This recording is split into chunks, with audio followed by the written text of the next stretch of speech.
PM Modi की Italy दौरे की तस्वीरें सामने आईं। मोदी और मेलोनी की मुलाकात में चर्चा हुई। सोशल मीडिया पर लोगों ने इसे हाई प्रोफाइल डिप्लोमेटिक विजिट की तरह देखा। कई लोगों ने कहा कि ये बस एक औपचारिक मुलाकात है, कुछ फोटो, कुछ बयान और फिर दौरा खत्म। लेकिन इसी चमक दमक के पीछे एक ऐसी कहानी लिखी जा रही थी जिसकी भनक शायद बहुत कम लोगों को ही थी, क्योंकि जिस वक्त लोगों की नज़रें मोदी मेलोनी की तस्वीरों पर थी, उसी वक्त डिफेंस से लेकर energy, trade, critical minerals, AI और एजुकेशन जैसे कई बड़े सेक्टर्स में भारत के लिए अहम बातचीत आगे बढ़ रही थी। यानी बाहर से ये दौरा जितना सामान्य दिख रहा था, अंदर से उतना ही बड़ा रणनीतिक खेल चल रहा था। अब सवाल ये है कि क्या ये सिर्फ एक विदेशी यात्रा थी या फिर मोदी और मेलोनी की इस मुलाकात से भारत के लिए एक ऐसा मास्टर स्ट्रोक छिपा था जिसका फायदा आने वाले समय में उद्योग, यूथ, रोजगार और देश की अर्थव्यवस्था तक पहुंच सकता है। आइए समझते हैं इटली टूर की वो कहानी जो तस्वीरों से कहीं ज्यादा बड़ी थी। क्या हुआ इटली दौरे में? प्रधानमंत्री मोदी और इटली के प्रधानमंत्री जॉर्जिया मेलोनी की मुलाकात के बाद दोनों देशों ने अपने रिश्तों को स्पेशल स्ट्रेटेजिक पार्टनरशिप तक अपग्रेड कर दिया है। यह सिर्फ एक डिप्लोमेटिक शब्द ही नहीं है, बल्कि इसका मतलब है कि अब भारत और इटली डिफेंस टेक्नोलॉजी, व्यापार, शिक्षा और वैश्विक रणनीति जैसे अहम मुद्दों पर पहले से ज़्यादा मिलकर काम करेंगे। इसे भारत इटली रिश्तों में बड़ा टर्निंग पॉइंट माना जा रहा है। बात करें इटली दौरे के बड़े फैसले की, तो भारत और इटली के रिश्ते बने स्पेशल स्ट्रेटेजिक पार्टनरशिप। रक्षा सहयोग के लिए नया रोड मैप तैयार किया गया है। क्रिटिकल मिनरल्स पर भी समझौते हुए हैं। शिक्षा और रिसर्च में नई साझेदारी लाई गई है। ऊर्जा, एआई और टेक्नोलॉजी पर विशेष फोकस किया गया है। छात्रों और स्किल्ड वर्कर्स के लिए अवसर बढ़ाने की पहल की गई है। अब बात करते हैं दूसरे सबसे बड़े मुद्दे की, डिफेंस सेक्टर में बड़ा फोकस।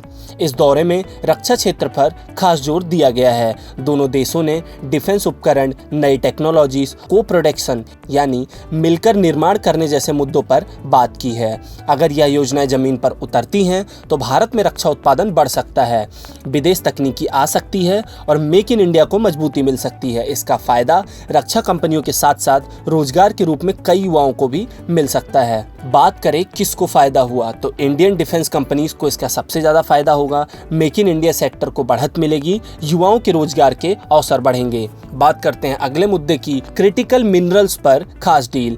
आज की दुनिया में ईवी, मोबाइल, बैटरी और सेमीकंडक्टर जैसे सेक्टर बिना क्रिटिकल मिनरल्स के आगे नहीं बढ़ सकते हैं। भारत और इटली ने इन जरूरी मिनरल्स की सप्लाई और प्रोसेसिंग को लेकर सहयोग बढ़ाने पर बात की है। इसका मतलब आने वाले समय में भारत की ईवी और बैटरी इंडस्ट्री को बड़ा फायदा मिल सकता है और सप्लाई की दिक्कतें भी कम हो सकती हैं। बात करें फायदे किसे, तो ईवी कंपनीज को इसका सीधा फायदा होगा। मोबाइल और सेमीकंडक्टर इंडस्ट्रीज को भी इसका सीधा फायदा होगा। बैटरी मैन्युफैक्चरिंग सेक्टर को भी अच्छा फायदा मिल सकता है। अगले पॉइंट की बात करें तो वो है एनर्जी सेक्टर में नई उम्मीद। ग्रीन एनर्जी आज पूरी दुनिया का बड़ा मुद्दा है। इसी को देखते हुए renewable energy, green hydrogen, clean technology पर दोनों देशों ने सहयोग बढ़ाने की बात की है। अगर यह योजनाएं आगे बढ़ती हैं तो भारत को ऊर्जा सुरक्षा मजबूत करने में मदद मिल सकती है और ग्रीन एनर्जी कंपनी के लिए नए मौके बना सकती हैं। बात करें फायदों की, तो इसका सीधा फायदा ग्रीन एनर्जी कंपनीज, बिजली सेक्टर्स और भविष्य में इससे सुरक्षा मजबूत होगी। अब अगले पॉइंट की बात करें तो वो है छात्रों और रिसर्च के लिए नए रास्ते। इटली दौरे में शिक्षा और रिसर्च को अहम जगह मिली है। यूनिवर्सिटी सहयोग, रिसर्च प्रोग्राम और टैलेंट एक्सचेंज जैसे मुद्दों पर भी बात हुई है। इससे भारतीय स्टूडेंट्स और रिसर्चर्स के लिए विदेश में पढ़ाई और रिसर्च के लिए नए अवसर खुल सकते हैं। बात करें इसके फायदों की, तो इसका फायदा डायरेक्ट इंडियन स्टूडेंट, रिसर्चर और साइंटिस्ट को मिलेगा। साथ ही साथ हायर एजुकेशन सेक्टर्स को भी इसका फायदा मिल सकता है। अगले पॉइंट की बात करें तो वो है नौकरी चाहने वाले युवाओं को बड़ी राहत। स्किल मोबिलिटी पर दोनों देशों ने जोर दिया है। इसका मतलब यह है कि भारत के स्किल्ड प्रोफेशनल जैसे इंजीनियर, नर्स, टेक एक्सपर्ट और दूसरे ट्रेनर्स लोग विदेश में बेहतर मौका पा सकते हैं। यानी कि इससे युवाओं के लिए रोजगार के नए रास्ते खुलने की काफ़ी उम्मीद है। बात करें इसके फायदों की, तो नर्स, इंजीनियर, टेक प्रोफेशनल, विदेशी नौकरियां चाहने वाले युवा और स्किल्ड वर्कफोर्स वाले लोगों को इसका फायदा मिल सकता है। अगले बड़े मुद्दे की बात करें तो वो है व्यापार और निवेश बढ़ाने की कोशिश। दोनों देशों ने व्यापार और निवेश को लेकर भी बड़ा फोकस दिखाया है। अगर इटली की कंपनी भारत में निवेश बढ़ाती है या भारतीय कंपनी को यूरोप में मौके मिलते हैं तो इसका फायदा बिजनेस सेक्टर में एमएसएमई और एक्सपोर्ट कंपनियों को मिल सकता है। इसके फायदे किसे होंगे तो वो है एमएसएमई, एक्सपोर्ट कंपनियां और मैन्युफैक्चरिंग सेक्टर्स, इनको इसका सीधा फायदा मिल सकता है। अगले पॉइंट की बात करें तो वो है एआई टेक्नोलॉजी पर साझेदारी। आर्टिफिशियल इंटेलिजेंस, एडवांस मैन्युफैक्चरिंग और नई टेक्नोलॉजी के क्षेत्र में भी सहयोग बढ़ाने की बात हुई है। इससे भारतीय टेक कंपनियों को स्टार्टअप और डिजिटल सेक्टर को भविष्य में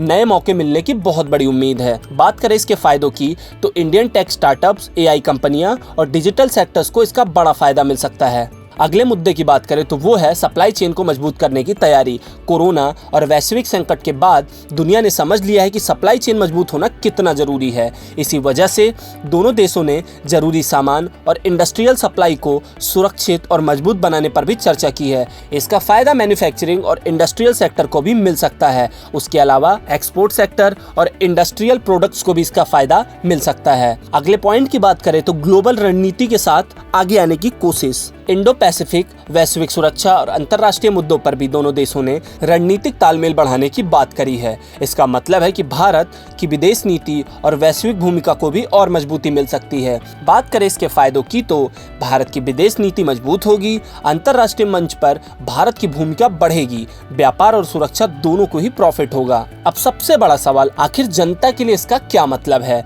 विदेशी दौरों की खबरें अक्सर सिर्फ नेताओं की मुलाकात तक सीमित लगती हैं, लेकिन असल असर बाद में दिखता है। अगर रक्षा उत्पादन बढ़ता है तो रोजगार बनते हैं, अगर एनर्जी डील सफल होती है तो उद्योग क्षेत्र मजबूत होते हैं, अगर शिक्षा और स्किल मोबिलिटी बढ़ेगी तो युवाओं को और मौके मिलेंगे। यानी यह दौरा सिर्फ कूटनीति नहीं बल्कि आने वाले समय में उद्योग, रोजगार, टेक्नोलॉजी और भारत की आर्थिक ताकत बढ़ाने की दिशा में एक बड़ा कदम माना जा सकता है। आपकी इस विषय पर क्या राय है हमें कमेंट सेक्शन में जरूर बताएं। ऐसी ही और खबरों और अपडेट्स को जानने के लिए देखते रहें गुड रिटर्न्स डिजिटल।